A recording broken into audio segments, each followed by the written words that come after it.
commencer à manifester la persévérance. Parce que ces choses-là ne vont pas arriver tout de suite. Comme je l'ai dit plus haut avant de commencer, le thème de mon message, c'est le miel caché derrière la patience. Et on se rend compte que pour avoir le miel, une seule goutte de miel, c'est beaucoup de choses. Il faut que l'abeille parcourt des kilomètres, d'être à se promener de fleur en fleur, recueillir le nectar, venir encore travailler. Et ça se fait pas, tout ce processus, ça dure vraiment. Je sais que à l'école, on a pu étudier ça, on a vu combien de temps cela arrive. Donc vous voyez que ce sont des choses qui n'arrivent pas comme ça du jour au lendemain. Non, si Dieu t'a promis d'être à des positions élevées, si Dieu t'a promis que tu seras libre, si Dieu t'a promis que tu seras affranchi de tout ce qui est oppression dans ta famille, si Dieu t'a promis que tu seras à la tête et non à la queue, toutes ces choses-là ne vont pas arriver du jour au lendemain. C'est un processus. Pour que toi et moi, on arrive à marcher aujourd'hui, on a commencé d'abord à se rouler par terre, après on a fait 4 pattes, après on s'est levé, on est tombé, on a persévéré. Et aujourd'hui, par la grâce du Seigneur, on est de bons marcheurs. Si bien que quand on voit des enfants qui commencent à marcher aujourd'hui, ça nous fait rire. Mais nous sommes passés par là. Amen. Donc c'est pour dire à quelqu'un que ce que tu vis aujourd'hui là n'est pas une fin en soi, même si c'est difficile. Arme-toi de courage, persévère et forcément ça va payer. Il y a Étienne, lorsqu'il se faisait lapider, on nous dit qu'il a vu ne serait-ce qu'un peu ce qu'il attendait dans le royaume des cieux. Et lui, il était pressé même. Lui là, si on le tuait pas, je suis sûr qu'il allait faire quelque chose pour mourir. Ce qu'il a vu là, c'était vraiment tellement beau, tellement grand qu'il était pressé même que les gens finissent avec lui et puis lui allait aller vivre là-bas. Amen. Donc c'est pour dire à quelqu'un de ne pas se décourager. Tout ce que le Seigneur t'a promis là, il n'a pas menti. Tu vas vivre ces choses-là. Tant que tu n'es pas mort, tu vas les vivre. Donc ce qui peut t'empêcher de les vivre justement, c'est toi-même te décourager. Parce que si tu te décourages, tu vas t'arrêter en cours de chemin. Peut-être que tu as déjà parcouru 10 ans. Il te restait à parcourir 2 années, 3 années avant l'accomplissement de ta promesse. Mais tu te dis, ah voilà 10 ans là, depuis là c'est là. Et ce qui nous fatigue même, c'est quand nous recevons une même promesse avec quelqu'un et on voit que la personne est en train de vivre cette possibilité. Ah mais Seigneur, et moi, depuis là, tu me vois pas, tu me mens alors, malgré tous mes efforts là, vraiment c'est bon, c'est que moi j'abandonne. Amen. Oh, il te restait 2 années, 3 années. Amen. Une fois, j'échangeais avec quelqu'un et je lui disais que il y a des personnes qui s'offusent de voir d'autres personnes qui sont quand même jeunes vivent certaines choses. Par exemple, à 30 ans ou bien à 35 ans, il est riche, il a un emploi, il a des enfants, il est marié. Mais peut-être que lui là, il va mourir à 38 ans. Donc le Seigneur est en train de se dépêcher pour que quand même il puisse vivre les promesses qu'il lui a promis là. Amen. Si toi tu dois vivre à 120 ans, pourquoi le Seigneur va se presser de te faire marier à 15 ans, de te rendre riche à 18 ans? Parce que toi tu as encore du temps devant toi. Amen. Donc souvent là, ne nous comparons pas aux autres. Chacun de nous a son parcours, chacun de nous a son histoire. Le Seigneur est avec chacun de nous et le Seigneur sait quand est-ce que chacun de nous doit vivre telle ou telle chose qu'il nous a promis. Amen. Non, vraiment, tiens bon, persévère, ne te décourage pas. Ce que le Seigneur t'a promis là, comme je l'ai dit, tant que tu n'es pas mort, tu vas voir ça. Donc au lieu de te décourager, commence à prier contre la mort prématurée. Parce que c'est tout ce qui peut t'empêcher de vivre ce que le Seigneur a promis pour toi. Amen. Rapidement, nous allons voir le 3e et le dernier fruit qui est la résignation. Donc là, je vais poser une question. Cette fois-ci, je veux quelqu'un qui n'a pas encore parlé. Qu'est-ce que la résignation pour toi, mon frère, ma soeur?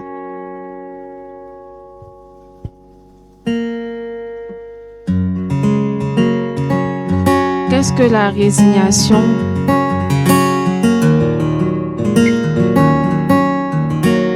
Je vais demander à Anaïs de nous aider un peu. Je sais que tu es très cultivée. Qu'est-ce que la résignation pour toi?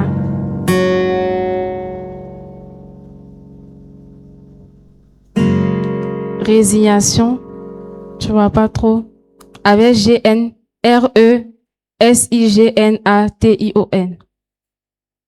Je vois pas trop. D'accord. T'as me dit? D'accord. Quelqu'un d'autre? Bon, on va interroger notre frère.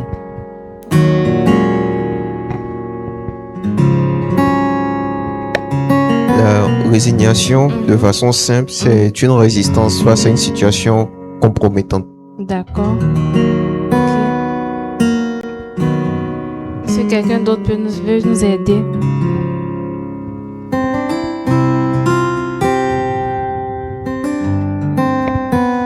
Bon, pour moi, la résignation, c'est un mot qui va de pair avec la résilience. D'accord. Voilà, dans les difficultés. D'accord. Donc, pour faire plus simple, si je dis à quelqu'un, qu'est-ce que se résigner? C'est-à-dire, tu es dans une situation et tu décides de te résigner. D'accord? Il y a notre soeur qui veut parler. Bon, dans le contexte dans lequel tu expliques, peut-être la résignation, c'est le fait d'abandonner. D'abandonner. Ok. D'accord. Quelqu'un d'autre? Il y a notre frère qui veut parler. Bon, moi, je ne sais pas si ça va un peu dans le même sens que résiliation, mais c'est le fait de se détacher de quelque chose. De se détacher de quelque chose. Amen. D'accord. Donc, quand j'ai eu à chercher la définition de ce mot-là, voici ce que j'ai trouvé. La résignation est l'attitude qui consiste à accepter une situation difficile, douloureuse ou inévitable sans se révolter contre ce qui ne peut pas être changé. Amen. C'est aussi le courage d'endurer l'adversité ou les malheurs. Amen.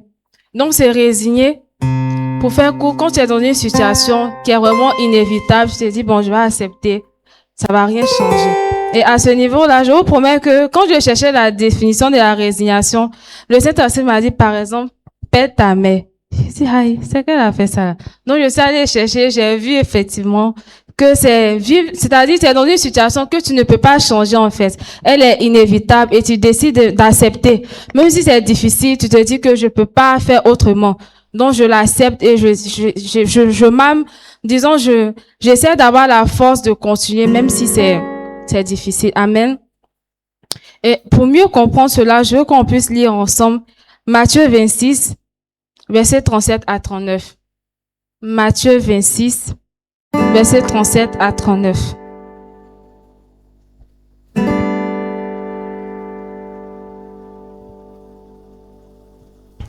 Matthieu 26, versets 37 à 39.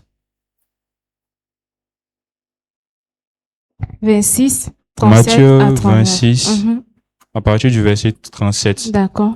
Il prit avec lui Pierre et les deux fils de Zébédée, et il commença à éprouver de la tristesse et des angoisses. Il leur dit alors, mon âme est triste jusqu'à la mort. Restez ici et veillez avec moi. Puis, ayant fait quelques pas en avant, il se jeta sur la face et pria, mon Père, s'il est possible que cette coupe s'éloigne de moi. Toutefois, non pas ce que je veux, mais ce que je veux. Amen. Donc ici, ce verset-là nous parle de l'agonie de Jésus. On nous dit que Jésus était vraiment triste à mourir. Et ça, vraiment, ça ne doit pas surprendre quelqu'un parce que Jésus, en venant sur la terre, là, il était homme, quoi, comme nous-mêmes. Imagine toi-même, demain, on te dit que tu dois mourir. Comment est-ce que tu dois te sentir? Amen.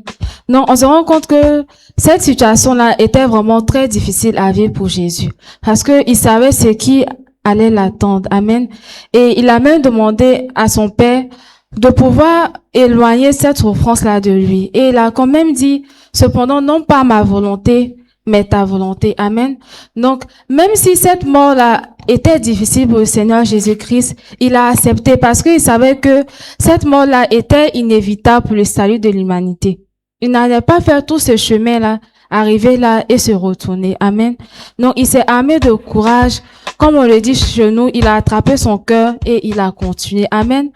Et Jésus savait qu'il allait triompher de la mort par sa résurrection. Amen. Donc, c'est ce que je veux que quelqu'un puisse retenir aujourd'hui. Même si c'est difficile, comment, dans ta patience là, sache que tu es plus que vainqueur. Amen. Et ça, la Bible nous le dit, nous sommes plus que vainqueurs parce que Christ lui-même a vaincu le monde. Amen. Donc, même si tu vis une situation de maladie aujourd'hui, sache que tu es plus que vainqueur. Cette maladie-là n'aura pas raison de toi. Amen. Et il faut continuer à patienter dans le calme, à patienter dans la persévérance, à patienter tout en se résignant aussi. Patienter en regardant, en ayant foi en des lendemains meilleurs. Amen. Souvent, c'est le découragement qui fait que nous oublions même les promesses que Dieu nous a promis et tout. On s'est dit, bon, ça va pas arriver et puis on laisse tomber, on avance. Amen. Mais je veux emmener quelqu'un là où tu avais, disons, mis comme un voile sur tes promesses, là où tu t'étais découragé parce que pour toi, entre griffins, ça a trop tardé. Il faut aller enlève ce voile-là. Il y en a, je sais qu'ils notent leurs promesses. Va retrouver où tu as noté là, relis ces promesses-là et assieds-toi. Prie, demande au Seigneur de te donner cette capacité-là à attendre dans le calme. Attendre dans le calme, c'est ne pas s'inquiéter aussi parce que tu sais que Dieu est avec toi. Tu sais que ce que Dieu t'a promis ne t'a pas menti. Assurément, tu vas vivre ces choses-là. Amen. Faut que tu commences aussi à t'encourager par toi-même. Commence à t'encourager par toi-même, à te dire ça va aller. Si Dieu l'a dit, il va le faire. Si tu peux regarder ou du moins parcourir la Bible, trouver des exemples des personnes qui ont véritablement souffert, bataillé fort avant de vivre les promesses. Tu retrouves ces histoires-là, tu les lis, tu te fortifies toi-même. Tu écoutes les parcours des gens. Ici, là, on a tous des parents qui ont vécu des parcours assez difficiles. Aujourd'hui, où ton parent est, je te promets que quand il avait ton âge, assurément, il n'était pas là. Il n'était pas dans cette position-là. Peut-être que toi-même, à ton âge, là, tu es mieux même par rapport à lui que lorsqu'il avait ton âge. Mais c'était son parcours. Aujourd'hui, c'est ton papa. Il arrive à te donner 100 francs pour t'habiller. Il arrive à te donner 25 pour que tu puisses avoir à manger. Amen. Donc, ayez également cette culture-là d'aller vers des personnes qui sont aujourd'hui qui sont quand même bien, qui ne sont plus, ou du moins des personnes qui vivent des choses auxquelles tu aspires. Va leur demander ton parcours, à moins qu'ils aient fait bédo magique, quoi. Même bédo magique, mais c'est difficile. Parce que tu as te laver au bord de la route, dans le froid, tout nu. Donc tout est difficile en fait. Tout est difficile. Chaque chose s'obtient au prix de la patience. Et la patience n'est pas facile. La patience est difficile. Mais c'est le Seigneur qui nous aide à tenir. C'est le Seigneur qui nous aide à continuer. Amen. Donc, ensemble, on va se lever et on va prier. J'espère que quelqu'un a compris quelque chose ce matin. Voilà. Donc, ensemble, on va prier. Je veux que tout le monde puisse prier, même le pianiste, parce qu'il est concerné par ce message. Amen. Donc, dans un premier temps, nous allons bénir le Seigneur pour ce message, lui dire merci, parce qu'il a pris la peine de se rapprocher de nous, pour nous enseigner sur des choses que nous connaissons peut-être, mais dont nous n'avons pas encore pris réellement conscience. Amen. Nous allons élever la voix et bénir le Seigneur pour ce message. Éternel mon Dieu, je veux véritablement te dire merci. Merci parce que tu as pris la peine de te rapprocher de nous, pour nous enseigner sur les fruits de la patience. Merci parce que nous réalisons que ces fruits-là sont très importants pour un enfant de Dieu. Merci, Papa, d'être venu nous les enseigner. Merci, Papa, d'être venu nous les enseigner. Merci, Papa, d'être venu nous les enseigner. Merci, Père. Amen. Nous allons encore prier. Nous allons demander au Seigneur de nous aider à savoir patienter et à manifester les fruits de la patience que nous avons vus aujourd'hui. Amen. Élevons la voix et prions le Seigneur. Éternel mon Dieu, nous sommes conscients que ces choses que tu nous as promis, nous n'allons pas les vivre du jour au lendemain. C'est pourquoi nous prions que tu puisses nous aider à savoir patienter. Aide-nous, Seigneur, à savoir patienter, Père, en ayant la maîtrise de nous-mêmes. En ne nous laissant pas conduire par nos émotions. Aide-nous à savoir patienter tout en persévérant, Seigneur, sur le chemin que tu nous as promis.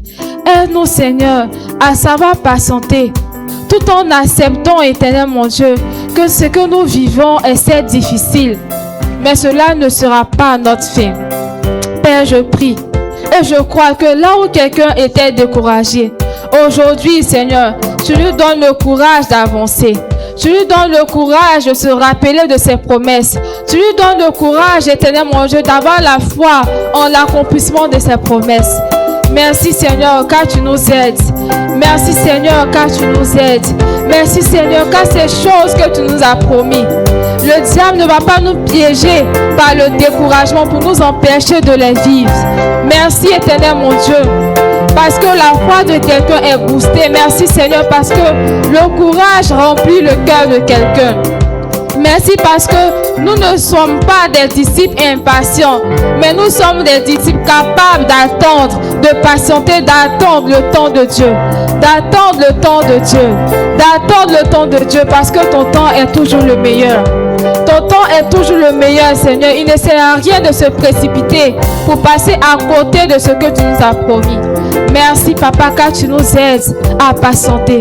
Merci, Père, et que ton nom soit béni. Amen. Que Dieu nous bénisse.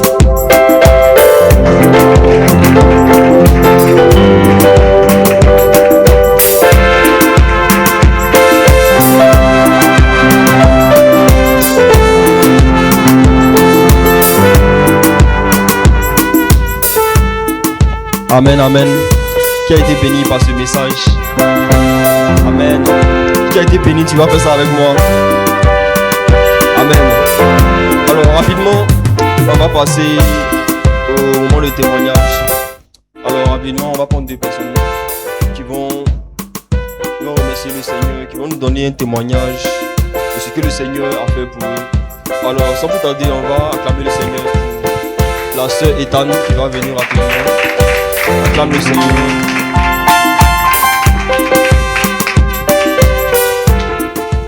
Je vous salue dans le nom de Jésus. Bon, déjà, je veux dire merci à Dieu pour notre temps d'absence, ce voyage que nous avons pris pendant les 2 semaines. Il nous a gardés, protégés.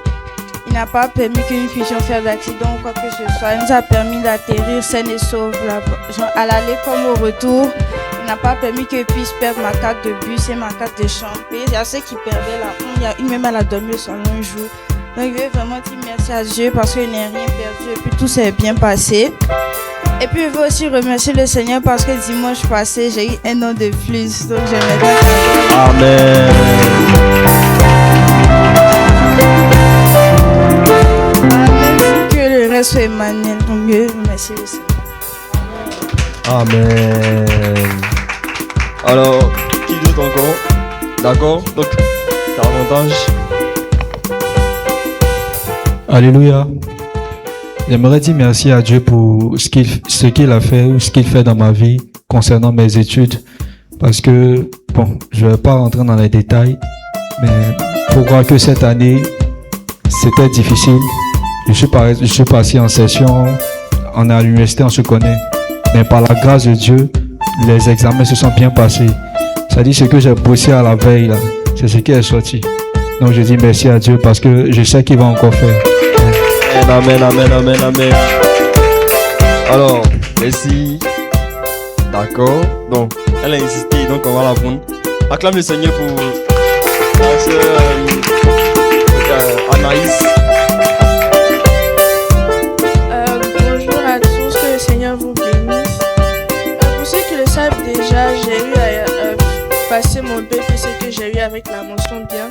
Amen. Et puisque on est dans le mois d'août, j'ai décidé de faire comme ma grande sœur Esli, de commencer à préparer mon année de l'année prochaine. Et j'ai commencé, on va dire que j'ai fait un petit bilan de voilà mes moyennes et puis de ce que j'ai eu. Puis j'ai vu que Dieu m'a vraiment béni. Parce que en anglais, il faut savoir qu'au début de l'année, il n'y valait rien. Il y avait vraiment 6, 7. S'il y a trop mieux, c'est 12 en fait. Et puis c'est au fur et à mesure, j'ai commencé à me mettre au travail parce que ça c'était vraiment difficile pour moi parce que je voyais mes amis avaient les 18. Moi j'ai les 7. Et puis ici là, mon papa m'apprend quelque chose, je ne comprends pas, je pleure. Il dit, faut pas pleurer. Il dit, papa, je ne comprends pas. Et puis je pleure. Il dit, je ne vais pas avoir mon examen. Et puis, mais Dieu a permis que tout puisse bien se passer durant l'année. Et que le fait aussi que le professeur s'intéresse, puisque le professeur aimait mon affaire, du coup il me poussait vraiment à vraiment me donner dans la matière, ce qui a fait qu'au final, j'ai bien travaillé à l'examen, j'ai eu 17 en anglais. Alors, Amen, amen, amen, amen. j'ai vu que c'était vraiment une grâce et puis je voulais remercier le Seigneur pour ça. Amen. Alors, merci à vous pour ces différents témoignages. Et je vais demander rapidement s'il y a quelqu'un qui nous visite pour la première fois. S'il y a une personne.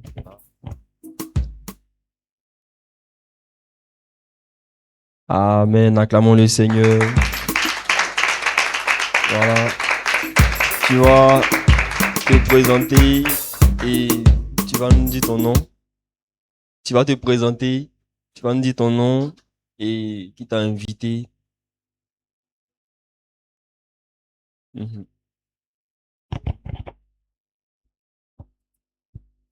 peux allumer. Voilà. Ok. Bravo, Ruben.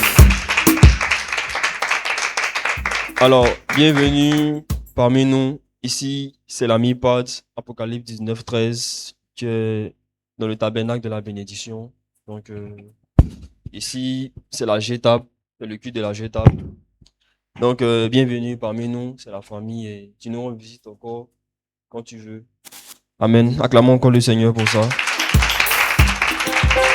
Alors, rapidement, je vais demander au responsable, Marc Aurel, qui va nous rejoindre. Tu vas acclamer le Seigneur. Tu vas nous donner les annonces. Acclame le Seigneur jusqu'à ce qu'il arrive. D'accord, il n'y a pas de souci. Donc, on va d'abord passer aux offrandes. Donc,